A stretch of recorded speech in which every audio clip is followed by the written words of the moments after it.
नमस्कार दोस्तों, हमारी आज की कहानी है बंधन। क्या भाभी फिर खुले मुंह घूम रही हो? घर में बड़े बूढ़े हैं, कुछ तो लिहाज करो। देवर रंजीत की तेज आवाज़ सुनकर रूबी सहम सी गई। जी भैया, उसने जल्दी ही अपने सिर पर पल्लू ले लिया और बोली, भैया आदत नहीं है ना, इसीलिए पल्लू बार बार फिसल जाता है। बाल भी सिल्की है ना, अगर पल्लू नहीं टिकता तो अपने सर पर कील ठोक लो, रंजीत ने गुस्से से कहा। रूबी स्तंभ सी रह गई। वह एक आधुनिक एवं स्वतंत्र विचारधारा वाले परिवार में पली बड़ी थी।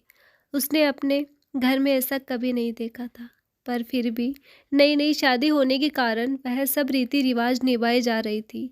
रूबी की शादी को कुछ ही दिन हुए थे। वह अभी घर में सभी को समझने की कोशिश कर रही थी। अमूल से पहली मुलाकात में ही उसे प्यार हो गया और उसने शादी करने का निश्चय कर लिया था। सास ससुर, दादी सास, दादा ससुर, नंदों और देवरों से भरा पूरा उसका परिवार था। उसका देवर रंजीत उच्च शिक्षा प्राप्त वैसे तो अपने आप को आधुनिक कहता था, पर था पूरी तरह रूढ़िवादी। हर बात पर रूबी को टोकता था। कभी कपड़ों पर ठीक से प्रेस नहीं की है तो कभी रोटी गोल नहीं बनाई, कभी सब्जी में मसाले की शिकायत तो कभी कुछ। हर बात में मीन मेन निकालने में जैसे उसे मजा आता था। यहाँ तक कि रिश्तेदारों से हंसकर बात करने में भी उसका मुंह चढ़ जाता था। घर में उसी की चलती थी और सास ससुर का अप्रत्यक्ष रूप से उसे समर्थन प्राप्त था, इसीलिए कुछ भी कहने की हिम्मत नहीं कर पाता था।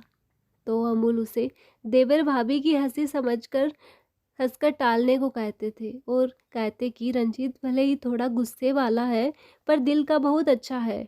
दादा दादी रूबी से बहुत प्यार करते थे, पर वो भी अपने इस बिगड़ेल पोते से दुखी रहते थे और चाहकर भी रूबी का पक्ष नहीं ले पाते थे। पर आज तो रंजीत के इस वाक्य ने सारी हदें ही पार कर दी थी। अगर यही बात उसने हंसकर कही होती तो शायद रूबी को इतना बुरा नहीं लगता। उसने कुछ ही दिनों में यह समझ लिया था कि घर में केवल रंजीत को ही उससे समस्या है, पर क्यों है ये कारण अभी तक उसकी समझ से बाहर था। रूबी की घुटन बढ़ती जा रही थी, पर अब उसको लगा कि अगर अभी उसने इसका सही जवाब नहीं दिया तो फिर कभी नहीं दे पाएगी। उसने धीरे धीरे रंजीत को नज़रअंदाज करना शुरू कर दिया। पहले वह खुद दौड़कर उनके काम कर दिया करती थी, पर अब उसके कहने पर भी वह उसे अनसुना करने लगी। इससे रंजीत की चिढ़ और बढ़ने लगी। भाभी जरा मेरे शर्ट पे प्रेस कर दो, मुझे अभी बाहर जाना है।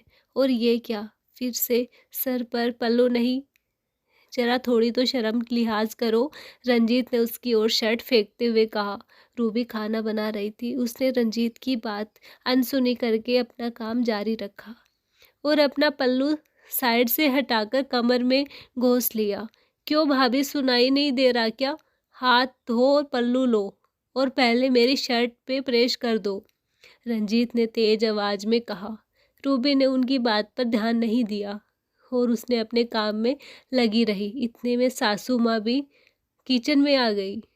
बहरी हो गई हो क्या? कब से कह रहा है, सुनाई नहीं दे रहा तुम्हें? रंजीत गुस्से से चिल्लाया। ये क्या हो रहा है रंजीत?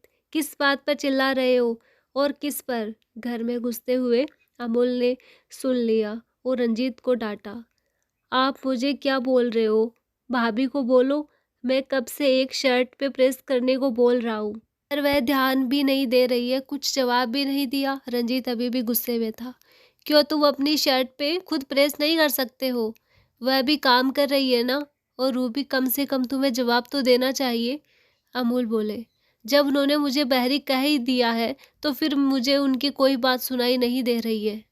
अगर वह मुझसे तमीज से बात नहीं कर सकते तो फिर मैं क्यों सुनूं? बड़ों की इज्जत व्यवहार और संस्कार से होती है, पल्लू से नहीं। उनकी यह दादागिरी अब मुझ पर नहीं चलेगी। मैं आपकी पत्नी हूँ, उनकी नौकरानी नहीं, रूबी ने दे सवर में जवाब दिया। तो ऐसा कौन सा पहाड़ टूट गया, बच्चा ही तो है, ऐसे ही मजाक में कह दिया, इसमें इतना बुरा मानने की कौन सी बात हो गई? सासू माँ ने रंजीत का पक्ष लेते हुए बीच में कहा। नहीं माँ, ये अब कोई बच्चा नहीं रहा और देखा जाए तो उम्र में रूबी से बड़ा ही है। और मैं भी अभी तक इनके व्यवहार को देवर भाभी की हंसी मजाक के रूप में लेता रहा, पर दिन ब दिन इसका व्यवहार खराब होता जा रहा है। रंजीत, चलो माफी मांगो रूबी से और आइंदा तमीज से बात करना, बड़ी भाभी है तुम्हारी, अमूल ने गुस्से से कहा। रंजीत का सिर झुक गया और उसने रूबी से माफ़ी मांग ली। रूबी को अमूल पर गर्व हुआ कि आज उन्होंने अपनी पत्नी के सम्मान की रक्षा की। उसे लगा आज उसे सच में आज़ादी मिली है, बेवजह की बंधनों से, पुराने ख्यालातों से। मेरी कहानी आपको अच्छी लगी हो तो लाइक शेयर करना और मेरे चैनल को सब्सक्राइब करना। धन्यवाद।